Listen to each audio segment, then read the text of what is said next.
About a week ago, a text message was sent out to many people in my community informing them that Mark Robinson would be holding a rally at Hursey's BBQ in Graham, North Carolina, which isn't that far from where I live. I started recording the moment he arrived, and I stopped recording after he had concluded his remarks. A couple important pieces of context as you watch this footage.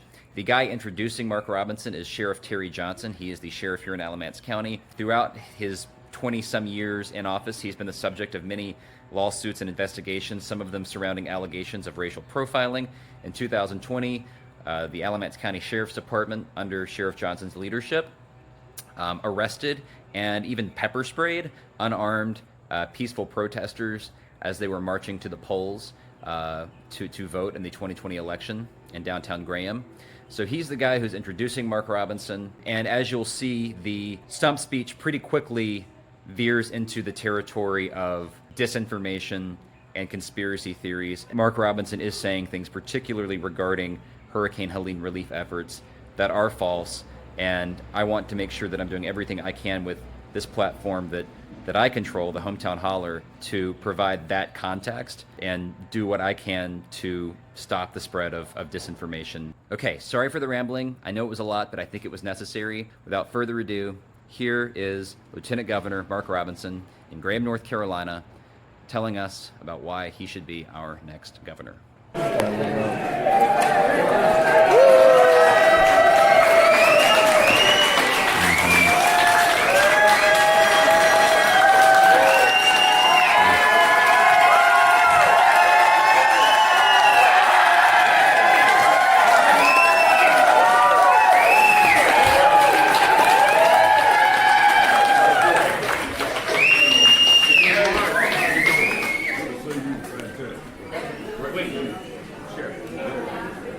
Hey, ladies and gentlemen, Sheriff Johnson is going to introduce the next governor of North Carolina. Yeah!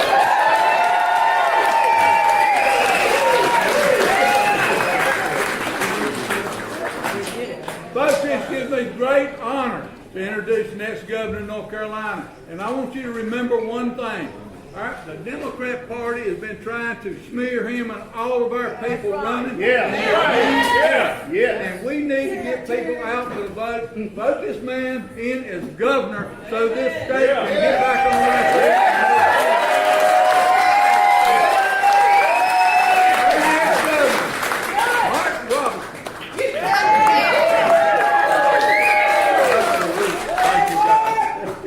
on Well, guys, I could come in here and try to get y'all all pumped up, but gosh, y'all already pumped up. Now, I don't want to knock the wind out of your sails, guys, but I can tell you right now, man, my heart is broken right now. It's broken for the people of Western North Carolina. It's broken for them not because their fellow citizens are not stepping up. Let me tell you about the good news first. The good news is this. Their fellow citizens are stepping up in a big way. Big way.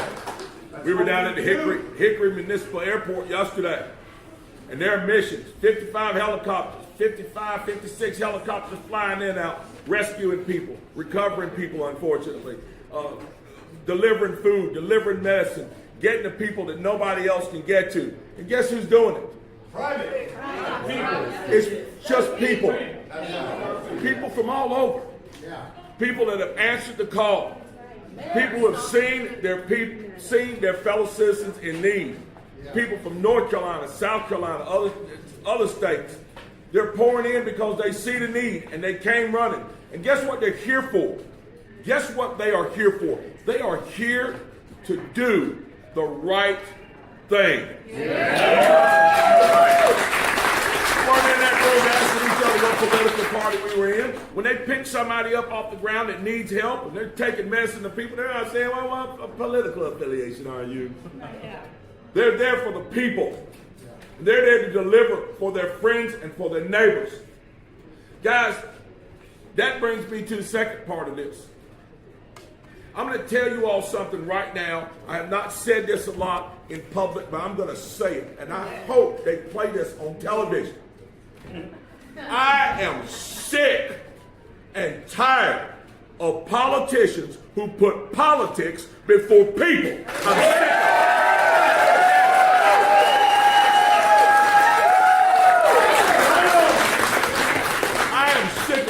childish, greedy, selfish individuals who take office not to serve the people, but to serve themselves. I'm tired of it. I'm tired of people who want to go out and dig up trash on people. Dig up trash. And here it is. When they can't dig up trash that's real, they go and make up trash on people. I'm going to say this too. I'm tired of a press that can follow me to every church. They can follow me to every rally. They can follow me to press conferences because they want to ask me questions about controversial things I may have said. But here's the thing. The 5 days I've been in Western North Carolina, I have not seen one camera following me there. Not one. Not one of you followed me to Western North Carolina. To chronicle the plight of the people who are suffering out there.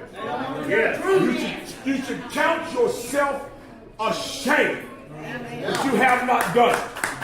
You can follow me everywhere else. Why have you not been with me in Western North Carolina as we've been flying in goods and we've been driving in goods and we've been going into places that were inaccessible and talking to people who nearly lost their lives, who have lost loved ones, who have lost everything that they have, some of whom are stepping up to help their neighbors even in the face of that. Not one reporter has knocked on my door and asked me, hey, I heard about what you're doing in Western North Carolina. Can you tell us more of the good news? You know why? We don't have too many people that want to tell good news. They despise good news and they despise the truth. You know, Donald Trump famously called the press fake news. They said your news is fake. Folks, I'm telling you, I'm at the point right now, I don't even believe it's fake. I believe it's just trash. It's trash. And some of the people who bring it, they're garbage collectors. The only difference between them and the real garbage collectors, the hard-working men and women, you know, that come get the trash from your house, they're the trash collectors that bring it to your house. And I'm tired of it, folks. I'm tired of it. I'm tired of people trying to destroy me because I want to do the right thing. I'm tired of people trying to destroy my family because I want to do the right thing. And I am tired of these people, politicians and others, that are ignoring the hard-working people of this state, turning their backs on them.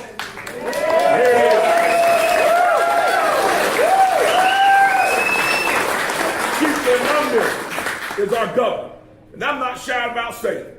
I don't care what his party affiliation is. He has done a horrendous job in responding to this disaster. And he has left thousands, if not tens of thousands, in the lurch because of it. Is it political? I have no idea. Is it just because he's a lazy sod? I have no idea. I really don't care. But he needs to get off his duff, and he needs to get a couple more thousand National Guardsmen on the ground, and he needs to unleash the entire energy of this state to respond to this disaster for the people.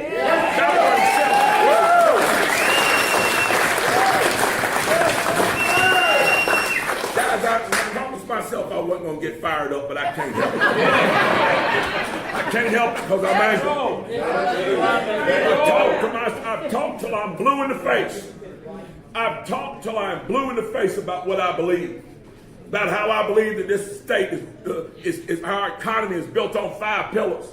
And those pillars are public safety, public education, and health care, and infrastructure, and housing. You think about what's going wrong in every one of those spheres right now with the disaster we're facing right now.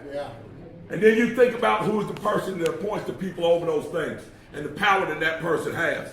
And you look at the lousy response and how it's going to affect all of those things for decades to come, possibly. Folks, this is important. This is not about social media comments. This is not about some stupid political ads. I am so sick of the political class right now, I could throw up. People are literally suffering and dying in our state right now, and we still have people playing politics. You can't do that in this county because it might cost us a little bit too much money. You can't take up water here. That's going to cost us a little money. Playing politics, dude. Unresponsive to phone calls. Unresponsive to communications. Because you don't want to be seen with certain people. You don't want to be associated with certain people. So you'll let the power of this state be less than, and the response be less than, because your politics supersede the people. You know, I don't understand. To save my life. The press would call me crazy. My political opponents called me a radical. And the folks out there protesting, I don't know what they're doing out there. They're supposed to be at work or something. Oh, wait a minute. They are at work.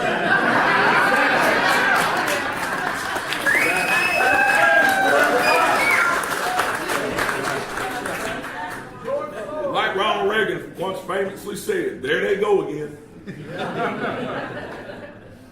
Guys, you know, we're not any of that. They call us bigots. They call us, what's that other thing? They're homophobic. They call us deplorable. They say that we're these Christian nationalists. They come up with all these phrases to describe people who do what? Love babies. They want to see them survive from the womb to They want to see them survive from the womb to the tomb. Because we love this country and we're proud to wave the American flag and call ourselves American. They call us Christian nationalists. They call us racist.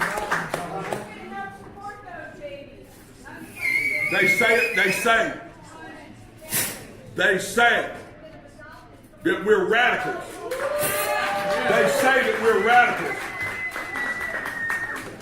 Lady, if this was your show, there'd be about 3 people here, so please be quiet. Yeah!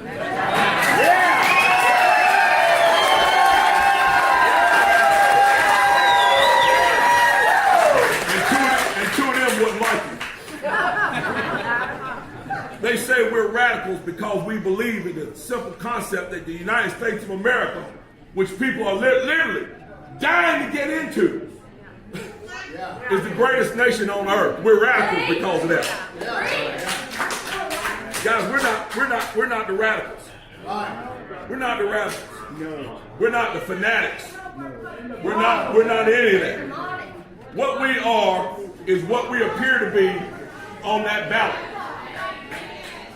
What we appear to be on that ballot. Guys, shh. Hold on just a second. What do you do when a baby is crying on an airplane? You ignore it. Babies are immature and don't know when to speak. We're not. What we are is what we are marked on that ballot. And what are we marked on that ballot? We're marked with a what? An R. And what does that R stand for?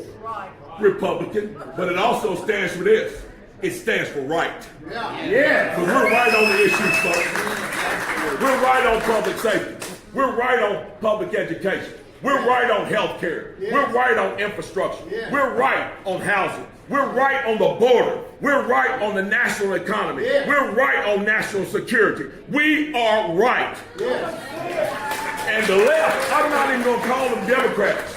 I'm not going to call them Democrats anymore. JFK was a Democrat. Bill Clinton was a Democrat. These people are dyed-in-the-wool radical leftists who want to fundamentally transform this state and this nation. Right. Those folks are wrong about everything. You don't believe me? Compare California to Florida. Compare New York. Compare New York. Compare New York to Texas. Compare Illinois to North Carolina. Even though we have a do-nothing governor who's done nothing and is highlighting his do-nothingness right now at this moment by allowing the people of Western North Carolina to languish. We've had Republican leadership in this state since 2010. We've turned around every single solitary metric. We went from being $5 billion in the hole to being $5 billion to the good. Amen. From nobody wanting to come here to do business to everybody wanting to come here and do business. We get it right, folks. We get it right. Last thing I'm going to say to you is this. In November, when you go vote, this is not a hard thing, guys. This is not a history test in History 500 at the college level. Although nowadays, that might be a pretty easy test. Unfortunately, some places. This is not a algebra 5 test or whatever algebra they have, 1, 2, 5, whatever it is. This is not a trigonometry test. This is a simple proposition. Go to the ballot, get your ballot, find the R's and push them, every one of them. From the top to the bottom. From Donald Trump as president to me as governor, all the way down to your school board members and county commissioners. Vote Republican up and down the ballot, because Republican, that R, it means right. And that's what we need right now. We need the right people at the right time, which is right now. God bless y'all. Thank y'all.